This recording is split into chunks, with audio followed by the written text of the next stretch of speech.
এই বাংলাদেশের একজন অন্যতম ইসলামিক স্কলার, বাংলাদেশের সম্পদ, যার নাম হলেন শায়েখ আহমদুল্লাহ হাফিজাহুল্লাহ। আরো ধরে বলেন। সাম্প্রতিক তার একটা ফতুয়াকে কেন্দ্র করে, তার একটা আলোচনাকে কেন্দ্র করে বাংলাদেশে তুমুল আলোচনা সমালোচনা চলছে। শায়েখকে জিজ্ঞেস করা হয়েছিল একটা প্রশ্ন, সেই প্রশ্নের উত্তর দিতে গিয়ে তিনি বলেছে 40 বছর বয়সে রাসূলের নবুয়ত প্রকাশ পেয়েছে, 40 বছরের আগে তিনি নবী ছিলেন না। এই আলোচনাকে কেন্দ্র করে পুরো বাংলাদেশের মধ্যে তোলপাড়। বিশেষ করে বাংলাদেশের একজন আলোচক মুফতি গিয়াসউদ্দিন আত-তাহিরি শায়েখ আহমদুল্লাহ হুজুরের বিরোধিতা করতে গিয়ে এক মাহফিলে গিয়ে বলেছে, শায়েখ আহমদুল্লাহ হুজুরের 2 গালে জুতো মারো তালে তালে, জোরে বলেন নাউজুবিল্লাহ। আমি একটা কথা সুস্পষ্ট করে বলতে চাই, আলোচক বোন যখন আলোচনা করেন, আলোচনার মধ্যে কম বাড়া হতে পারে, ভুল ভ্রান্তি হতে পারে, কিন্তু শায়েখ আহমদুল্লাহ হুজুরকে গিয়াসউদ্দিন তাহিরির মাহফিল থেকে জুতো মারার স্লোগান তোলা হয়েছে। আমরা তাহিরিকে বলতে চাই, এর জন্য যদি তুমি ক্ষমা না চাও, এই জুতো তোমার গালেই পড়তে পারে। তার কারণ কি লক্ষ্য করে ভালো করে বুঝবেন। তার আলোচনার মধ্যে বলতে গিয়ে শায়েখ আহমদুল্লাহ হুজুরকে কাফের বলে ফতুয়া দিয়েছে, কুফুরির ফতুয়া দিয়েছে, তাকে বলেছে কাজ্জাব, তাকে বলেছে দাজ্জাল, তাকে বলেছে রাসূলের দুশমন। খুব ভালো করে বুঝবেন, শায়েখ আহমদুল্লাহ হুজুর নবী নয়, রাসূল নয়, ফেরেশতা নয়। আলোচনায় ভুল হতে পারে, আপনি ভুলের সমালোচনা করেন, দলিল দিয়ে কথা বলেন, কিন্তু তাকে আপনি কাজ্জাব বলবেন, দাজ্জাল বলবেন, 48 ঘন্টার আলটিমেটাম দেবেন, 24 ঘন্টার আলটিমেটাম দেবেন, তার বিরুদ্ধে মামলা দেবেন, এটা বাংলাদেশের মুসলমানরা সহ্য করতে পারবে না। শায়েখ আহমদুল্লাহ হুজুরের একটা ফতুয়াকে কেন্দ্র করে, আলোচনাকে কেন্দ্র করে আপনি মামলা করতে যাচ্ছেন। আমরা তাহিরি ভাইকে মনে করে দিতে চাই, 1 বছর আগে আপনি একটা গান বলেছিলেন, আল্লাহর ধন রাসূলকে দিয়ে আল্লাহ গেল গায়েব হয়ে। নাউজুবিল্লাহ কোন? রাসূলের ধন খাজাই পাইয়া শুয়ে আছে আজমিরেতে, কেউ ফেরে না খালি হাতে খাজা বাবার দরবার থেকে। নাউজুবিল্লাহ কোন? এই যে তিনি বললেন আল্লাহর ধন রাসূলকে দিয়ে আল্লাহ গেছে গায়েব হইয়া, এই কথা বললে কি মান থাকে? সরাসরি আল্লাহর অস্তিত্বকে অস্বীকার করা হয়, আল্লাহর সঙ্গে কুপুরি করা হয়, রাসূলের সঙ্গে কুপুরি করা হয়। আমরা তাহিরিকে বলতে চাই, শায়েখ আহমদুল্লাহ হুজুরের বিরুদ্ধে যদি তুমি একটা মামলা করো, এই শিরিকের গান বলার জন্য বাংলাদেশের 64 জেলা থেকে তোমার জন্য 100টা মামলা করা হবে। তার কারণ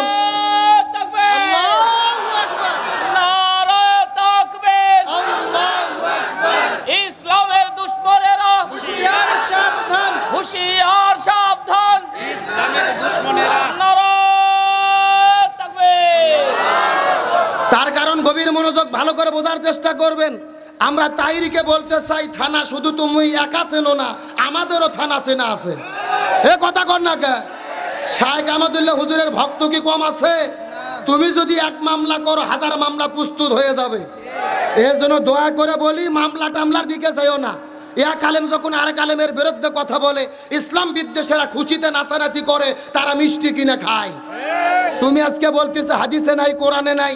আজকে দেখলাম গিয়াসউদ্দিন তাহিরি নিজের জন্মদিন পালন করতেছে কেক কাটে। নাউজুবিল্লাহ কোন? এখন আমি বলতে চাই, একজন মুসলমান হয়ে নিজেকে আলেম দাবি করো, কেক কাটা জন্মদিন পালন করা কোন হাদিসে আছে? এ কথা কর না কে? এই জন্য বলি, আর দলাদলি নয়।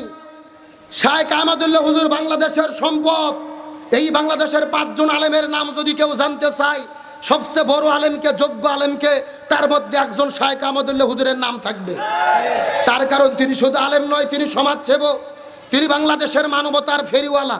আমরা দেখেছি বাংলাদেশে যখন ঝড় হয়, বন্যা কবলিত মানুষ পড়ে যায়, বন্যা কবলিত মানুষের কাছে খাবার দেয়, শীতার্ত মানুষকে তিনি পোশাক দেয়, করোনার মধ্যে হাজার হাজার মানুষকে খাবার দিয়েছে, বন্যার্ত মানুষের পাশে দাঁড়াইছে। তার মানে বোঝা গেল শায়েখ আহমদুল্লাহ বাংলাদেশের মানুষের সম্পদ। সুতরাং একটা কথা সুস্পষ্ট করে বলবো, তাহিরি ভাইয়ের সঙ্গে আজকেও আমার কথা হয়েছে, মাহফিল আসার সময়েও তার সঙ্গে কথা বলেছি, ভিডিও ফোনে তাকে আমি বারবার মেসেজ দিয়েছি, যা করেছো করেছো, তুমি ঠান্ডা হয়ে যাও, আর অতি বাড়াবাড়ি করো না। বাড়া ভালো, কিন্তু বেশি বাড়া। আমরা সুস্পষ্ট করে বলতে চাই, রাসূল 40 বছর বয়সের আগে নবী ছিলেন না, এই কথা শায়েখ আহমদুল্লাহ হুজুর বলেছে। এই কথার বিরুদ্ধে তিনি ভুল ধরেছে।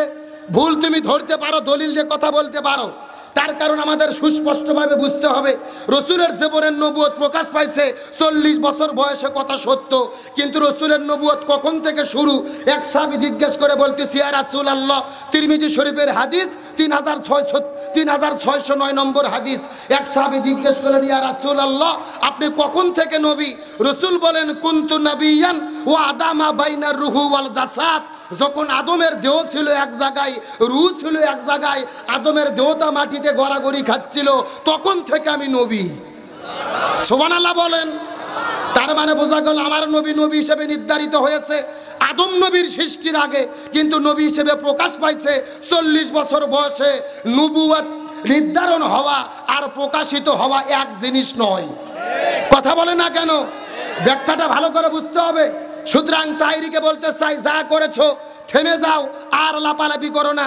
আর আমি মনে করি একটা কথা নিরপেক্ষভাবে, বাংলাদেশে চলমান যে বিতর্ক চলতেছে, শায়েখ আহমদুল্লাহ হুজুর তাইরির সঙ্গে বসার দরকার নাই, ওর সঙ্গে ডিবেট করার দরকার নাই।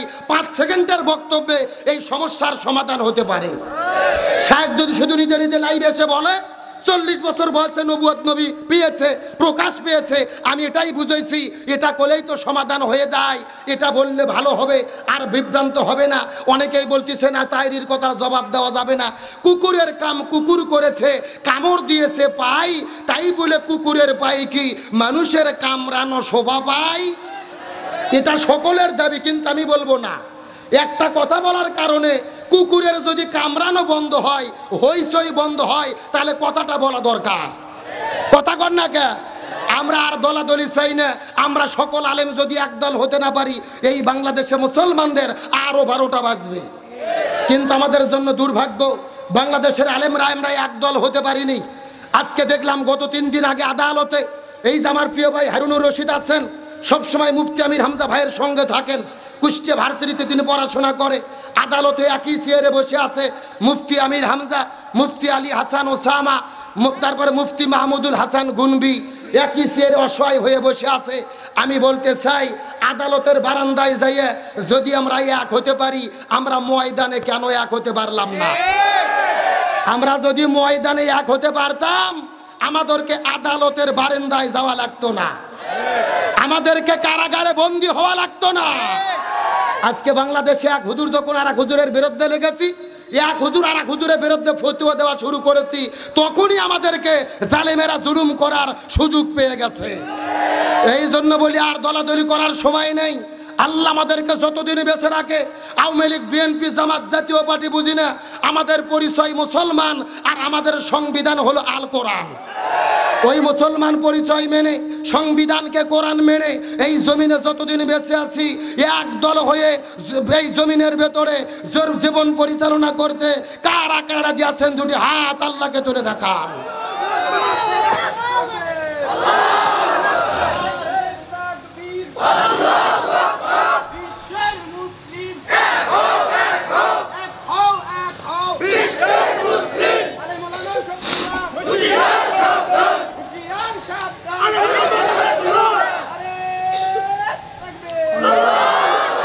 আল্লাহ কবুল করুক, বলেন আমিন। আপনাদের কি কষ্ট হয়? আলোচনা কি চলবে? তাহলে চিৎকার করে বলেন, আজকের আলোচনার বিষয়টা কি? আরো জোরে বলেন। আমার প্রিয় বন্ধুগণ, মুসলমান ভাইরা, গভীর মনোযোগ। ইমানের পরীক্ষা কাকে বলে আমি আপনাদেরকে কি দিয়ে বোঝাই? আমার নবী যখন দিনের দাওয়াত দেওয়ার জন্য বাড়ি থেকে বের হয়ে যখন দিনের দাওয়াত দেওয়া শুরু করলো, আমার নবীজি দিনের দাওয়াত দেওয়ার কারণে আমার নবীজিকে তারা একটা জেলখানার মধ্যে বন্দি করলো। যে জেলখানার নাম হলো শিবে আবু তালিব। কি নাম বললাম? ওই শিবে আবু তালিব নামক জেলখানার ভেতরে আমার নবীকে 3.5 বছর পর্যন্ত বন্দি করে রাখা হলো। এই দুনিয়ার মধ্যে এমন কোনো জেলখানা নাই যে জেলখানা দিনে অন্তত 1বার 2বার খাবার দেওয়া হয় না। অথচ আমার নবীকে তার এমন একটা জেলের মধ্যে বন্দি করেছে, দিনের পরে দিন যায়, মাসের পরে মাস যায়, আমার নবীজি সাহাবীদেরকে খাবার দেওয়া হয় না। আমার নবী সাহাবীরা খাবার না পেয়ে গাছের পাতাগুলো ছিঁড়ে ছিঁড়ে খেয়েছে। এখন আমি আপনাদেরকে জিজ্ঞাসা করি, বলেন তো দেখি, আমার নবীকে যে জেলের মধ্যে বন্দি করে রাখা হলো, আমার নবীজি কি চোর ছিল, ডাকাত ছিল, নারী ধর্ষণ করেছিল, তাহলে কিসের জন্য আমার নবীজিকে জেলের মধ্যে বন্দি করে রাখা হলো? কালেমার দাওয়াত দেওয়ার কারণে, ইমানের কথা বলার কারণে। এখান থেকে বোঝা গেল দিনাজপুরের মুসলমান আমরাও যদি ইমানের কথা বলি, ইমানের পথে চলি, ইমানের আন্দোলন করতে যাই, আমাদের নবীর মতো মাঝে মধ্যে আমাদেরকেও জেলে বন্দি হওয়া লাগতে পারে। আজকে বর্তমানে আমরা মুসলমান হলাম সুবিধাবাদী মুসলমান। বিপদ আছে যেখানে আমরা সেই দিকে যাই না, যেই দিকে মেঘ দেখি ওই দিকে ছাতা ধরি। এরকম মুসলমান আছে না নাই? আচ্ছা, পর্দার অন্তরালে কি মা বোনের আছে? আমার বন্ধুগণ, মুসলমান ভাইরা গভীর মনোযোগ। কমিটি আমাকে বলেছে, হুজুর আপনি মা বোনদের জন্য গল্প করে কিছু মাঝে মধ্যে আলোচনা করবেন, কথাগুলো সুন্দর করে বলার চেষ্টা করবেন। আমার নবী মেরাজের রজনীতে সর্বপ্রথম যখন জান্নাতটা পরিভ্রমণ করতে গেলেন, ওই জান্নাত পরিভ্রমণ করার পরে জাহান্নামে চলে গেল। ওই জাহান্নামের পরে যাওয়ার পরে লক্ষ্য করে দেখে মহিলাদের আগুন দিয়ে দাউ দাউ করে জ্বালানো হচ্ছে। এই দৃশ্য